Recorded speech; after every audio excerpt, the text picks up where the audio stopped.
വൈപ്പിൻ നിവാസികളുടെ യാത്രാ ദുരിതം ഇന്നോ ഇന്നലെയോ തുടങ്ങിയതല്ല. 30 വർഷം കഴിയുന്നു വൈപ്പിനിൽ നിന്നുള്ളവരുടെ കൊച്ചി നഗരപ്രവേശവുമായി ബന്ധപ്പെട്ട പ്രശ്നങ്ങൾ തുടങ്ങിയിട്ട്. തലമുറകൾ പലത് കഴിഞ്ഞിട്ടും അധികൃതർക്ക് പരാതിയിൽ മാത്രം യാതൊരുവിധ നടപടിയും ഉണ്ടായില്ല എന്നതാണ് വാസ്തവം. വൈപ്പിൻകരക്കാർക്ക് സ്വകാര്യ ബസ് മാർഗം കൊച്ചി നഗരത്തിന്റെ വിവിധ ഭാഗങ്ങളിൽ എത്താത്തത് വലിയ പ്രശ്നം നേരത്തെ തന്നെ സൃഷ്ടിച്ചിരുന്നു. ഇപ്പോൾ പ്രശ്നം അല്പം ഗുരുതരമായിരിക്കുകയാണ്. നാട്ടുകാർ നടുത്തളത്തിലിറങ്ങി പ്രതിഷേധിച്ചിരിക്കുകയാണ്.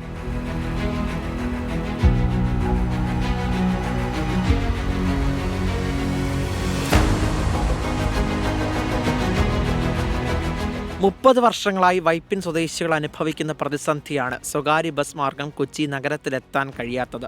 ഇതിന് പരിഹാരമായാണ് ഗോശ്രീ പാലം നിലവിൽ വന്നത്. പാലം വന്ന് 20 വർഷം പിന്നിട്ടിട്ടും സ്ഥിതി മാറ്റമില്ലാതെ തുടരുകയാണ്. വൈപ്പിനിൽ നിന്ന് ആരംഭിക്കുന്ന ബസ്സുകൾ ഹൈക്കോടതി ജംഗ്ഷൻ വരെ മാത്രമാണുള്ളത്.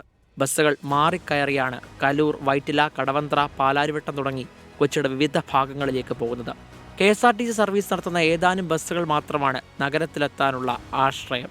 ഡെപ്യൂട്ടി കമ്മീഷണർ അതുപോലെ തന്നെ നമ്മൾ ബന്ധപ്പെട്ട ഉദ്യോഗസ്ഥന്മാരുമായിട്ടൊക്കെ നമ്മൾ ഇതിനെപ്പറ്റി ചർച്ച നടത്തിയിരുന്നു. അപ്പോൾ ഞങ്ങളോട് പറഞ്ഞിരുന്നത് ഇതിന് നിങ്ങൾക്ക് അനുകൂലമായ ഒരു സാഹചര്യം ഞങ്ങൾക്ക് ഉണ്ടാക്കി വച്ചു തരുമെന്നൊരു വാഗ്ദാനം പോലും നൽകിയിട്ട് പോലും നാളിതുവരെ ഇതുമായി ബന്ധപ്പെട്ട് ഞങ്ങൾക്ക് അനുകൂലമായ ഒരു മറുപടിയും കിട്ടിയിട്ടില്ല, ഒരു പ്രവർത്തനവും നടന്നിട്ടില്ല. പ്രശ്നം ചൂണ്ടിക്കാട്ടി പലകുറി ഗതാഗത വകുപ്പിനും ജനപ്രതിനിധികൾക്കും പരാതി നൽകിയിട്ടും നടപടി ഉണ്ടായില്ല. പ്രശ്നം രൂക്ഷമായതോടെ റെസിഡൻസ് അസോസിയേഷനുകളുടെ കൂട്ടായ്മ ഫ്രാഗിന്റെ നേതൃത്വത്തിൽ കാക്കനാട് ഡെപ്യൂട്ടി ട്രാൻസ്പോർട്ട് കമ്മീഷണർ ഓഫീസിന് മുന്നിൽ പ്രതിഷേധ ധർണ സംഘടിപ്പിച്ചു. പ്രതിഷേധത്തിൽ വൈപ്പിൻ സ്വദേശികളായ സാംസ്കാരിക പ്രവർത്തകർ ഭാഗമായി. സർക്കാരുകൾ മാറി വന്നിട്ടും യാതൊരു ശാശ്വതമായ പരിഹാരം കണ്ടിട്ടില്ല എന്നുള്ളൊരു ഖേദകരമായ അവസ്ഥയാണ്. സ്കൂൾ വിദ്യാർത്ഥികൾ, സ്ത്രീകൾ ഉൾപ്പെടെ ഈ നഗരത്തിലേക്കുള്ള യാത്ര എന്ന് പറയുന്നത് തന്നെ ഹൈക്കോടതി വരെ മാത്രം യാത്ര ചെയ്യുക, അതിനുശേഷം മറ്റൊരു ബസ്സിനെ സമീപിച്ചിട്ട് അവർ യാത്ര തുടരുക എന്ന് പറയുന്ന അവസ്ഥയാണ്. 20 വർഷമായിട്ട് ഇത് പരിഹരിക്കപ്പെട്ടിട്ടില്ല എന്ന് പറയുന്നത് കടുത്ത മനുഷ്യാവകാശ ലംഘനമാണ്. ഞങ്ങൾ വൈപ്പിൻകരക്കാർക്ക് ഒരു ചീത്തപ്പേരുണ്ട്, എപ്പോഴും സമരം ചെയ്യുന്നവർ. ഞങ്ങൾ സമരം ചെയ്യുന്ന അതിജീവനത്തിന് വേണ്ടിയാണ്. കടൽ ഭിത്തി പണിയാൻ, ഞങ്ങൾക്കൊന്ന് ടൗണിലേക്ക് വരാനൊരു പാലത്തിന്, അങ്ങനെ ഒരുപാട് പ്രശ്നത്തിന്, ഒരു റോഡ് പണി പോലും ഞങ്ങൾക്ക് ഹൈക്കോടതി ആശ്രയിച്ചിട്ട് വേണം സമരം ചെയ്തതിൻ്റെ പേരിൽ നേടിയെടുത്താണ്. ഇത് വളരെ സങ്കടകരമായൊരവസ്ഥയാണ്. ഒരു പാലം പണിക്ക് വേണ്ടി സമരം ചെയ്തതിൻ്റെ ഇരട്ടി കാലമാണ് ഈ ബസ്സൊന്ന് ടൗണിലേക്ക് പോകാൻ. അവിടെ യാത്ര ചെയ്യുന്നവർ പണക്കാരൊന്നുമല്ല, സാധാരണക്കാർ. ഈ എറണാകുളം ടൗണിലെ ഓരോ ഫ്ലാറ്റിലും ജോലി ചെയ്യുന്ന, അവിടെ ക്ലീനാക്കുന്ന കുറേ സഹോദരിമാർ, കുടുംബശ്രീ പ്രവർത്തകർ നമ്മുടെ റെയിൽവേ സ്റ്റേഷനിൽ കാണുന്നു, ആശുപത്രിയിൽ കാണുന്നു, ഒരുപാട് പാവപ്പെട്ട സ്ത്രീകൾ. അവർക്കൊക്കെ ഒന്ന് ടൗണിലേക്ക് വരാൻ വേണ്ടിയിട്ടുള്ള ഒരു വല്ലാത്തൊരു പ്രക്ഷോഭമാണ്. നമുക്ക് ഈ ദിവസവും യാത്ര ചെയ്ത് ജോലിക്ക് പോകുന്ന ആളുകൾക്ക് വളരെ കഷ്ടപ്പാടാണ്. കാരണം 2 ബസ് കാശ് വേണം അവർക്ക്. ഒരു ദിവസത്തെ കാശിനെ കഷ്ടിച്ചില്ലാത്ത ആളുകളാണ് ഈ അവിടെ ഇറങ്ങിയിട്ടും ഈ 2 സ്റ്റോപ്പിനപ്പുറത്ത്, അതായത് കലൂര് പോകണമെങ്കിലും ഇത് എത്ര നാളായി നമ്മൾ മന്ത്രിമാരോടും ഇവരോടൊക്കെ നമ്മൾ ചോദിച്ചു കിടക്കണത്. ഈ കണ്ട ജനങ്ങൾ മുഴുവനും ഈ എറണാകുളമായിട്ട് ബന്ധപ്പെട്ടുള്ള ആളുകളാണ്. കൊച്ചുങ്ങളെ സ്കൂളിൽ കൊണ്ടുപോകാനും മറ്റുള്ള കാര്യങ്ങൾക്കും എല്ലാത്തിനും നമ്മൾ ഈ വൈപ്പിൻകരയും എറണാകുളമായിട്ട് അത്ര ബന്ധമാണ്.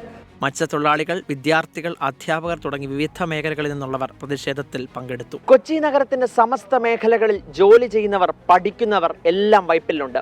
ഇവർക്ക് നഗരത്തിന്റെ വിവിധ ഭാഗങ്ങളിൽ എത്താൻ ബസ്സുകൾ വേണം. അധികൃതർ ഇനിയെങ്കിലും കണ്ണു തുറക്കണമെന്ന ആവശ്യമാണ് ഇവർ ഉന്നയിക്കുന്നത്. കൊച്ചിയിൽ നിന്നും ഷൈജു ചാവശ്ശേരിക്കൊപ്പം YS അഭിനന്ദ്, 24. പൊതുജനം കഴുതയല്ല സാർ. അപ്പോൾ തലമുറകളായി അനുഭവിച്ചു വരുന്ന യാത്രാ ദുരിതമെന്ന് വൈപ്പിൻ നിവാസികൾ പറയുന്നുണ്ട്. പ്രതികരണങ്ങളിലേക്ക്. ഇപ്പോൾ പാലം വന്നപ്പോൾ ഞങ്ങൾക്ക് നേരിട്ട് എറണാകുളത്തേക്ക് കടന്ന് എറണാകുളത്തിൻ്റെ വിവിധ ഭാഗങ്ങളിലേക്ക് പോകാനായിട്ട് പറ്റുന്നില്ല.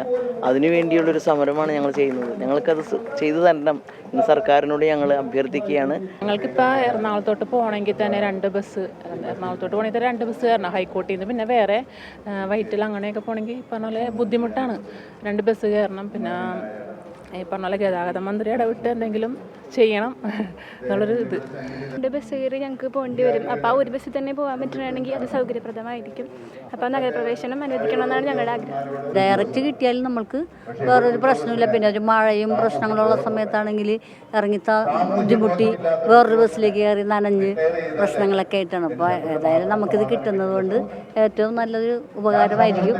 കരയുന്ന കുഞ്ഞിന് പാലുള്ളതെന്ന് പറഞ്ഞ അടിസ്ഥാനമാണ് ഇപ്പോൾ സർക്കാർ നമ്മളോട് കാണിക്കുന്ന സമീപനം. കാരണം ഈ പാലം ഉദ്ഘാടനം ചെയ്തതായിട്ട്, നഗരപ്രവേശനം ഉദ്ഘാടനം ചെയ്തതായിട്ട് മന്ത്രിമാർ പല പ്രാവശ്യം പ്രഖ്യാപിക്കുന്നുണ്ട്. പക്ഷേ പോസ്റ്റ് ഒട്ടിക്കാറുണ്ട്. പക്ഷേ ഇന്ന് വരെ ഇതിനൊരു പരിഹാരമായിട്ടില്ല.